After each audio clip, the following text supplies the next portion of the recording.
I get this question a lot from young people, especially like say you're in your early 20s and you don't know what to do and you need some direction in your life. You want to be able to work remotely and not work a 9-to-5 job and participate in the digital economy. So before I can help you, what I need you to do is to identify a goal. What is it that you want to do? And it doesn't have to be forever, but it needs to be for right now. Something that you can do is just think about like in 3 to 5 years, this would still entertain me because it's important to pick a direction at the beginning and to be able to do it for some period of time because it's going to be difficult for you to develop any kind of competence or skill or even to do the work that's necessary to learn the skill if you don't enjoy it right now. You don't have to look that hard because if you go on the internet and you look at a couple of different people that you think are living the kind of life that you want, that are making the kind of money you want to make and doing the things that you might enjoy, those are good clues. So the very first thing you need to do is to identify your goal. What is it you want to do? And when you do that, what I would do is quickly search on the internet to see if you can find how many other people are doing this. This is really, really important. Sometimes you'll see a one of one, a true unicorn in the universe where they're living an amazing life because they have a combination of skill, charisma, intelligence, whatever it is that allows them to do what they do. And as you look around, they have literally no competition. They're one of one. Super rare. And to see that and say, I want to do that, you have to be honest with yourself and say, do I have those same conditions in my life? Do I have the same attributes? Am I that tall? Am I that good looking? Am I that well built? And if so, maybe you can do that. Something that's much healthier is to make sure you find something where there's at least some competition. David C. Baker talks about this in his book, The Business of Expertise. He says you want somewhere between, I think, 15 to 25 people who are competing for this exact thing. This lets you know it's a viable market and there are enough people doing it at a certain level, but there's not so many people doing it that it becomes super generic. Let me tell you what I mean. If you say like, I want to be a graphic designer and you search for graphic designers, there's hundreds of thousands, verified that number is true, but let's just say there are a lot of people doing this and it's not narrow enough. So your goal is to pick something where there are about 15 to 20 people doing what you want to do. And now you're like, okay, here's the next step. You want to reverse engineer their success. As Jim Rohn says, success leaves clues. So crawl all over one person's account. Look them up on social media, study their LinkedIn and see where they went to school, where they worked, what they've done, their credentials basically. Get onto their website, read everything that they write. Go and see if there's a podcast with them and see if there's any kind of video interview. Have they done a TED Talk? Because this is where you start to develop the clues that you need to be able to reverse engineer this. The next thing I want you to do is write down, say 5 things that you think are contributing to their success. And be somewhat specific about this, but yet broad enough so it's not literally be tall. That won't be helpful to you, especially because we can't be taller. So it might be one of those things where you can say, well, they've spoken at TEDx. They've been featured in mainstream publications like Forbes or Entrepreneur Success Magazine. They study under this person with this course. And it's something like that. And then what you do is you kind of have an honest conversation with yourself to say like, this is where I'm at and this is where I want to be. And there should be a gap there. Obviously, because if you had all those skills, you would be exactly where they're at right now, presumably. And then what I would do is whatever those 5 things you write down are, to prioritize them from easiest to do, low-hanging fruit, to the hardest to do. And then I would just start at the bottom. I would just go with the easiest thing to do. Why would I suggest this? Because in the very beginning, it's going to be difficult and you need to get some validation and some momentum. So if you pick something that's not too difficult to do, it'll feel like you're making progress. This is really important for you so that you don't quit. And so progressively, as you're working through this, check it off a list. It's wonderful to do that. Now, these 5 skills or 5 things that they're doing might require several steps themselves, some sub-steps, if you will. So if say the bottom 5, the easiest one to do requires 5 more steps, write those 5 steps down. You can quickly realize now, once you identify what it is you want to do, and you've broken it down to 5 key things and research those things, everything becomes much easier. I don't know if you have any money. If you're a young person, you shouldn't be full of debt. Hopefully you didn't go to an expensive school, but you should have some money. What I would do, and many people that are very successful, ultra successful people with high net worth recommend this, and I believe this myself. Invest as much money and time and resources as possible to acquire the skill set that you need to be at that level. This could be at the very low end, buying an audiobook or buying the books that you need to read. And there's this concept called syntopical reading, which is you read multiple things around one topic so you can compare and contrast different points of view from different authors so that you can formulate your own opinion about what it is that you're learning. So don't read 5 books on marketing from the same person. Read 5 different books from different people about marketing, and then you can figure out what works for you. Hey, sorry to interrupt. I just want to remind you, if you're enjoying this video, please comment if you're getting value. If not, don't worry about it. To go a little bit deeper, here's what I like to do. You'll notice certain patterns. When you read 5 books, you'll see that some concepts are universal and they're featured in every single thing that you read. Those would be called universal concepts. And what I would do is write a note about that. So that seems like it's not really that debatable anymore. And then you might say, find a point point of view that has contrasting points of view, like literally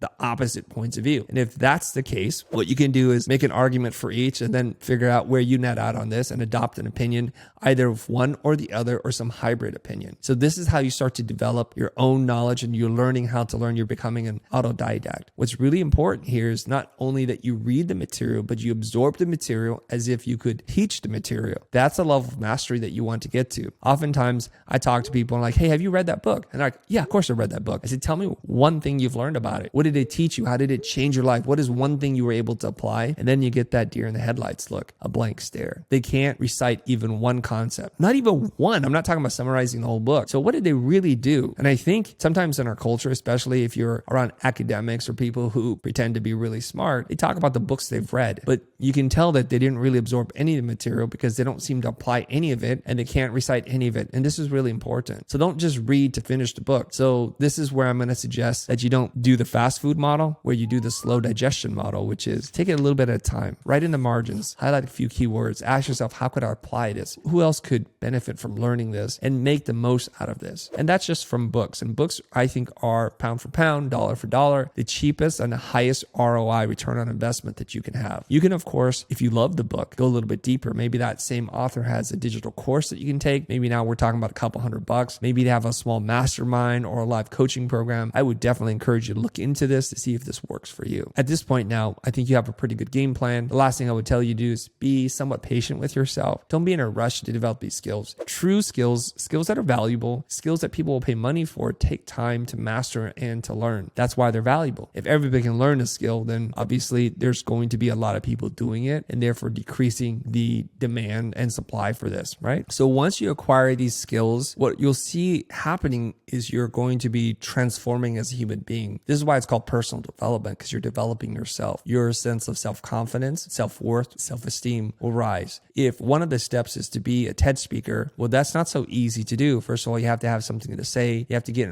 on somebody's radar, volunteer, work on a talk. And this is going to take you quite some time to do. But as you're able to get closer and closer to these goals that you've set for yourself, these 5 steps, you'll see that your profile is rising in the public audience. And so naturally what will happen is some people will start checking you out. And one of those things could be, you know what? I noticed this person has an amazing website that talks about these brilliant case studies, and the way that they're able to explain complex ideas simply is the reason why I think I'm attracted to them. Well, where's your website? So if you built your website, what'll ultimately happen is eventually someone's going to find it and opportunities are going to manifest themselves. And so if you're truly working towards these 5 things, I think you're going to be shocked at what happens to you. Somebody on social media might see something that you post, because that's part of the process, and say, hey, I didn't realize you were a writer. I didn't realize you're a funnel marketing designer. I didn't realize you build websites. Can we talk? And opportunities will materialize. Let me give you an example in my own life, right? When I got out of school, I had this foolish notion that all I had to do was graduate and opportunities